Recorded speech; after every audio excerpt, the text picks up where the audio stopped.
लग्नानंतर होईलच प्रेम या सिरियलमध्ये आपल्याला खूप छान असा ट्विस्ट बघायला भेटणार आहे. कारण ज्या दिवशी नंदिनीचा बड्डे असतो आणि सगळेजण नंदिनीचा बड्डे सेलिब्रेशन करण्यासाठी हॉलमध्ये जमलेले असतात, तेव्हा नंदिनी केक कापते. तर तेव्हा काव्या बोलते, अगं ताई थांब, तू तर देवाकडे काहीच विश मागितली नाही, काहीतरी विश मागणार, तू विसरली का? आपण मोहितेंच्या मुली आहोत, देशमुखांच्या सुनानंतर आहोत, आपण किती विषा मागितलेल्या आहे देवाकडे, तेव्हा तर आपल्याला देशमुखांची मुलं भेटलेली आहेत ना.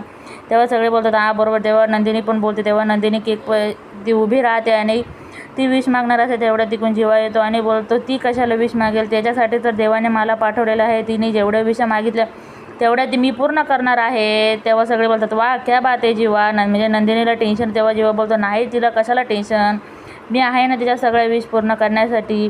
तेव्हा जीवा नंदिनीजवळ जातो आणि तिच्या हातावर बाळकृष्ण देतो आणि तिच्या कानात बोलतो, आपली इच्छा पूर्ण झाली, आपलं मूल वाढवण्यासाठी जी आपल्याला बाई पाहिजे होती ती भेटलेली आहे आणि ती तुझा आज बड्डे सेलिब्रेशन करण्यासाठी आलेली आहे. तेव्हा नंदिनी बोलते, कुठे? तेव्हा जीवा बोलतो, ते बघ.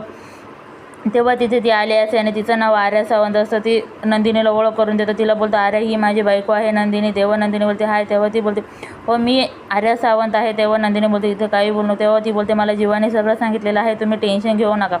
तेव्हा काव्या बोलते, चला ना आपण केक कट करूया, मला पण केक खाण्याची खूप इच्छा झाली आहे. तेव्हा सगळे बोलतात, हा ठीक आहे. तेव्हा नंदिनी केक कट करते.